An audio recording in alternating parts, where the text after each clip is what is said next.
நம்ம இந்த P என்ற புள்ளியில மின் இருமுனையினால் ஏற்படும் மொத்த மின்புலம் என்ன அப்படின்னு கண்டுபிடிக்கணும். அப்ப நம்ம இப்போ B என்ற புள்ளியில் நேர் மின்னூட்டத்தினால் ஏற்படும் மின்புலத்தின் மதிப்பு என்னன்னு பார்க்கலாம். பாருங்க, இப்போ B என்ற புள்ளியில் நேர் மின்னூட்டம் இருக்குது, அதாவது பாசிட்டிவ் சார்ஜ் இருக்குது. அதனால் இந்த P என்ற புள்ளியில் ஏற்படும் மின்புலம் நம்ம ஏற்கனவே ஒரு ஃபார்முலா நம்ம கைவசம் வச்சிருக்கிறோம். பாருங்க, சோ நமக்கு ரெண்டு மின்புலம் கண்டுபிடிக்கிறதுனால நான் என்ன பண்றேன்னா பாசிட்டிவ் சார்ஜ் ஏற்படுத்தக்கூடிய மின்புலம் E1 அப்படின்னும் இந்த நெகட்டிவ் சார்ஜ் ஏற்படுத்தக்கூடிய மின்புலம் E2 அப்படின்னு சொல்லி நான் கன்சிடர் பண்ணிக்கிறேன். அப்ப E1 ஈக்குவல் டு 1/4πε0 இந்த இடத்துல Q டிவைடட் பை இங்க என்ன சொல்லப்பட்டிருக்குதுன்னா distance, square of the distance சொல்லப்பட்டிருக்கு. அப்போ இந்த B இருந்து, ஏன்னா இங்கதான் மின்னூட்டம் இருக்கு, இந்த மின்னூட்டத்திலிருந்து இந்த புள்ளி வரைக்கும் இருக்கக்கூடிய தொலைவு என்ன அதுதான் நமக்கு வேணும். சோ அதுதான் இந்த இடத்துல R அப்படிங்கிற மதிப்பு, அதுதான் நமக்கு வேணும். ஆனா இந்த எக்ஸ்பெரிமெண்ட் படி இந்த சார்ஜுக்கும் இந்த புள்ளிக்கும் இடையேயான தொலைவு என்னன்னு வேணும், அதை கண்டுபிடிக்கணும் நமக்கு. ஆக்சுவலா அதை எப்படி எழுதலாம்னா சோ BP ஸ்கொயர் அப்படின்னு சொல்லிடலாம். இது வெக்டார் அளவா இருக்கிறதுனால, மின்புலம் வெக்டார் அளவா இருக்கிறதுனால நமக்கு அது திசை எழுதணும். சோ அது என்ன திசை அப்படின்னம்னா பாருங்க, இங்க எடுத்துக்கக்கூடிய மின்னூட்டம் நேர் மின்னூட்டம். சோ நேர் மின்னூட்டம் அதனை சுற்றிலும் மின்புலத்தை எந்த திசையில் உருவாக்கும் அப்படின்னம்னா வெளிநோக்கிய திசையில் நமக்கு உருவாக்கும். இந்த மின்னூட்டம் இந்த இடத்துல ஏற்படுத்தக்கூடிய மின்புலத்தின் திசை வெளிநோக்கிய திசையாக இருக்கிறது. அப்ப இதுதான் அந்த வெளிநோக்கிய திசை E1 வெக்டார் அப்படின்னு சொல்லுவோம். அப்ப இதை எப்படி நாம இங்க எழுதணும் அப்படின்னம்னா இந்த மின்னூட்டம் ஏற்படுத்தும் மின்புலத்தின் திசை இதிலிருந்து இதன் வழியாக செயல்படுகிறது. அப்ப நாம இந்த இடத்துல சோ BP வழியாக அப்படின்னு சொல்லலாம். BP வழியாக இது ஒரு மெத்தட். சோ இன்னொரு மெத்தட் என்னன்னா நமக்கு கார்ட்டீசியன் கோஆர்டினேட் சிஸ்டம் தெரியும். பாருங்க, இந்த இடத்துல இது அந்த ஆரிஜின், இது மைனஸ் எக்ஸ் ஆக்சிஸ், இது பிளஸ் எக்ஸ் ஆக்சிஸ். இந்த பிளஸ் எக்ஸ் ஆக்சிஸ் திசைய நாம ஐ கேப் அப்படின்னு சொல்லுவோம். மைனஸ் எக்ஸ் ஆக்சிஸ் மைனஸ் ஐ கேப்னு சொல்லலாம். சோ இந்த திசைக்கு பதிலாக நம்ம என்ன பண்ணலாம்னா ஐ கேப் அப்படிங்கிற திசையை போட்டுக்கலாம். காரணம் என்னன்னா இந்த E1 திசையும் ஐ கேப்பினுடைய திசையும் ஒரே திசைதான். அப்ப இந்த இடத்துல BP அப்படிங்கிறதுக்கு பதிலா நாம ஐ கேப் அப்படின்னு போட்டாலும் சரிதான். சோ இப்ப ஃபர்ஸ்ட் நம்ம என்ன கண்டுபிடிக்கலாம்னா இந்த BP மதிப்பு என்னன்னு கண்டுபிடிக்கலாம். சரி, அந்த BP மதிப்பு என்ன அப்படின்னம்னா பாருங்க, இந்த ஓவிலிருந்து, அதாவது மையப்பகுதி O அப்படின்னு சொல்லிட்டோமே, மின் இருமுனையின் மையப்பகுதி ஓவிலிருந்து P வரைக்கும் இருக்கக்கூடிய தொலைவு என்னன்னு பார்க்கலாம். இதுல இருந்து இது வரைக்கும் இருக்கிற தொலைவுல இருந்து இந்த தொலைவை நாம சப்ட்ராக்ஷன் பண்ணணும். பாருங்களேன், OP இருந்து OB சப்ட்ராக்ட் பண்ணணும். சோ இந்த OP தொலைவு என்னன்னா R மைனஸ் OB தொலைவு என்னன்னா D. அப்ப BP என்னன்னா R மைனஸ் D. அப்ப நமக்கு இந்த இடத்துல E1 vector is equal to 1/4πε0 Q divided by இந்த இடத்துல BP மதிப்பு என்னன்னா R minus D the whole square. இப்ப இந்த திசையை நம்ம ஒன்னா BP வழியாக இல்லைன்னா ஐ கேப் அப்படின்னு ஏதாவது ஒரு முறையில அந்த திசையை நாம எழுதணும்னா போதுமானது. சோ இப்போ இந்த சமன்பாட்டை நான் ஈக்குவேஷன் நம்பர் 1 அப்படின்னு வச்சுக்கலாம். அடுத்தது எதிர் மின்னூட்டத்தினால் A என்ற புள்ளியில் இருக்கக்கூடிய எதிர் மின்னூட்டத்தினால் இந்த புள்ளியில் எவ்வளவு மின்புலம்னு கண்டுபிடிக்கணும். சோ இப்போ நாம என்ன பண்ணணும்னா இந்த நேர் மின்னூட்டம் இல்லை அப்படின்னு சொல்லி கற்பனை பண்ணிக்கணும். சரி, இப்போ இங்க பாருங்க, A என்ற புள்ளியில் உள்ள எதிர் மின்னூட்டம், சரி, அது ஏற்படுத்தக்கூடிய மின்புலத்தின் மதிப்பு E2 vector is equal to அதே சமன்பாடு தான் 1/4πε0 இந்த இடத்துல Q டிவைடட் பை இங்கேயும் டிஸ்டன்ஸ் என்னன்னா A இருந்து P வரைக்கும் இருக்கிற தொலைவு. அந்த மின்னூட்டம் அதாவது சார்ஜில் இருந்து எந்த புள்ளியில மின்புலம் கண்டுபிடிக்கிறனோ அது வரைக்கும் இருக்கிற தொலைவு AP ஸ்கொயர். இப்போ இந்த இடத்துல திசை என்ன எழுதலாம்னா நான் ஏற்கனவே சொல்லியிருக்கிறேன், இந்த கார்ட்டீசியன் கோஆர்டினேட் சிஸ்டம் பயன்படுத்தி கூட திசையை நாம கண்டுபிடிக்கலாம்னு. இங்க இருக்கிற மின்னூட்டம் பாருங்களேன் என்ன தன்மை தனக்குள்ள பெற்றிருக்கிறதுனா எதிர் மின் தன்மை. அப்போ எதிர் மின்னூட்டமானது அதுவும் தன்னை சுற்றிலும் மின்புலத்தை உருவாக்கும். அந்த மின்புலத்தினுடைய திசை அந்த மின்னூட்டத்தை நோக்கி உள்நோக்கி செயல்படும். சோ நேர் மின்னூட்டமா இருந்தா மின்புலம் வெளிநோக்கி செயல்படும், எதிர் மின்னூட்டமா இருந்தா மின்புலம் உள்நோக்கி செயல்படும். அப்போ இந்த மின்னூட்டம் இந்த இடத்துல ஏற்படுத்தக்கூடிய மின்புலத்தின் திசை இப்படி மின்னூட்டத்தை நோக்கி உள்நோக்கி செயல்படும். இதுதான் E2 அப்படிங்கிற மின்புலத்தினுடைய திசை. சோ இந்த திசையும் கார்ட்டீசியன் சிஸ்டம்ல இருக்கிற மைனஸ் ஐ கேப் அப்படிங்கிற திசையும் ஒன்றுதான். அதனால நம்ம இங்க என்ன பண்ணலாம் அப்படின்னம்னா டைரக்டா மைனஸ் ஐ கேப் அப்படின்னு போட்டுக்கலாம். சோ இப்போ ஏபி என்ற தொலைவின் மதிப்பு என்ன அப்படின்னு கண்டுபிடிக்கணும். பாருங்க, இந்த இடத்துல ஏபி இஸ் ஈக்குவல் டு ஓவுல இருந்து பி வரைக்கும் இருக்கிற தொலைவு நமக்கு தெரியும். இதுதான் மையப்பகுதி. ஓவுல இருந்து பி வரைக்கும் இருக்கிற தொலைவு, தென் ஓவுல இருந்து ஏ வரைக்கும் இருக்கிற தொலைவு. இந்த ரெண்டையும் சேர்க்கும் பொழுதுதான் நமக்கு ஏபி என்ற தொலைவு கிடைக்கும். அப்ப இது வந்து ஆர் பிளஸ் டி அப்படின்னு சொல்லிடலாம். அப்ப இந்த இடத்துல ஏபியினுடைய மதிப்பை நாம சப்ஸ்டியூட் பண்ணுவோம். சோ இந்த இடத்துல பாருங்க,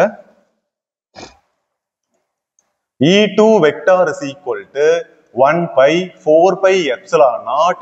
So Q divided by AP இனுடைய மதிப்பு R plus D the whole square. R plus D the whole square. Then அதனுடைய திசை minus I cap. இது சமன்பாடு 2 அப்படி சொல்லிடலாம்.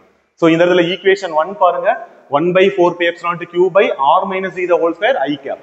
அங்க சமன்பாடு 2 பாருங்க, 1 by 4 by epsilon naught Q by R plus D the whole square minus I cap. இப்போ நமக்கு ரெண்டு மின்புலங்களும் இந்த புள்ளியில் இருக்கு.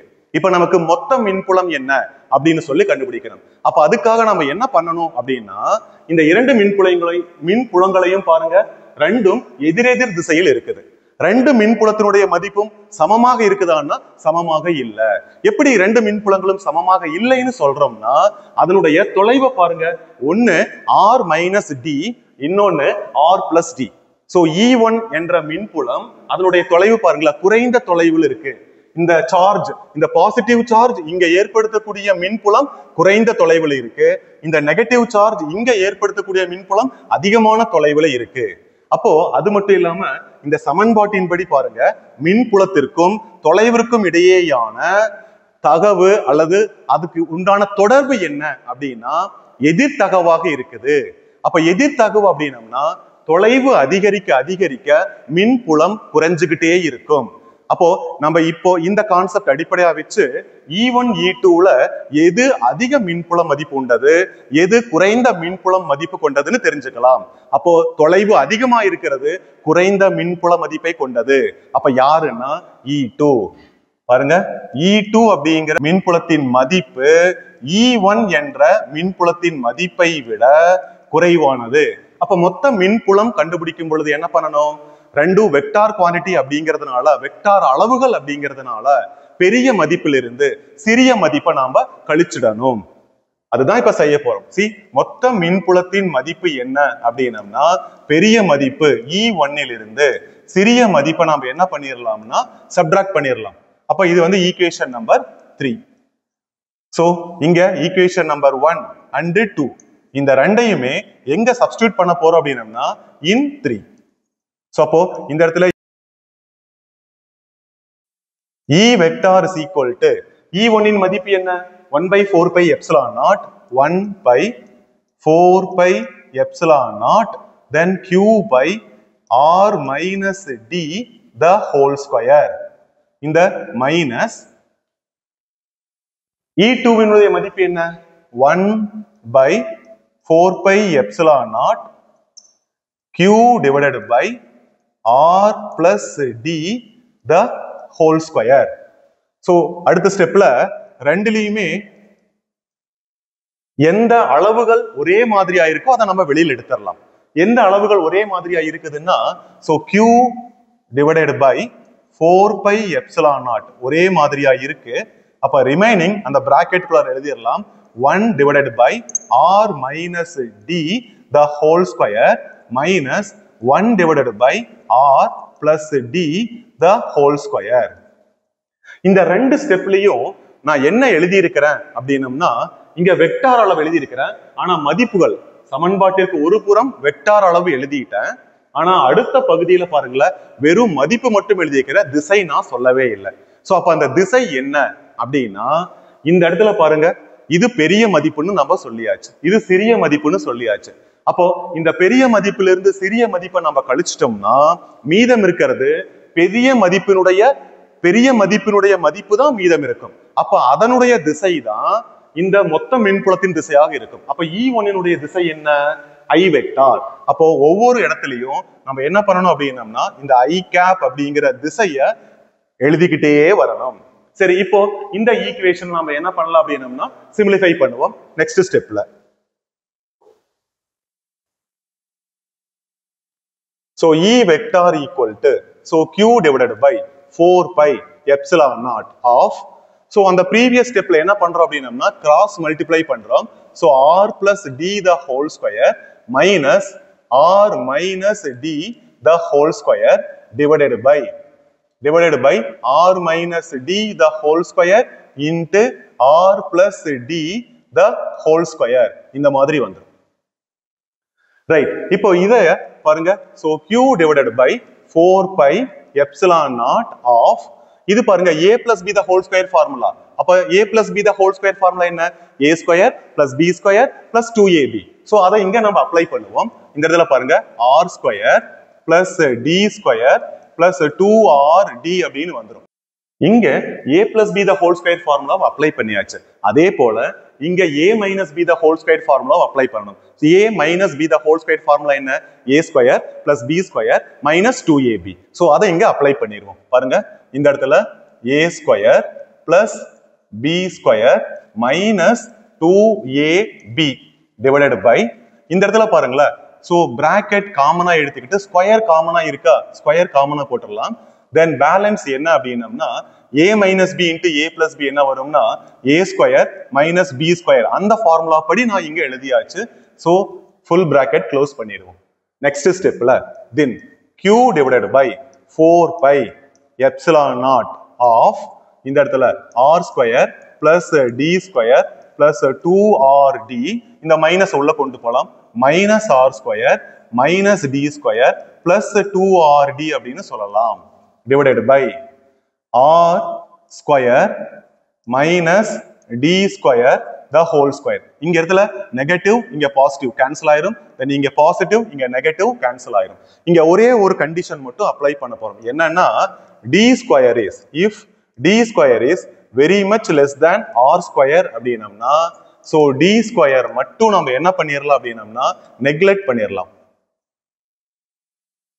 இத மட்டும் வேண்டாம்னு நம்ம ஒதுக்கிடலாம். அதனுடைய மதிப்பு மிக மிக சிறிய மதிப்பாக இருக்கிறதுனால, அந்த சிறிய மதிப்பா இருக்கிறதுனால இந்த இடத்துல ஒரு பெரிய மாற்றத்தை அது கொண்டுட்டு வர போறது இல்ல. அதனால நம்ம அதை நெக்லெக்ட் பண்ணிடுறோம்.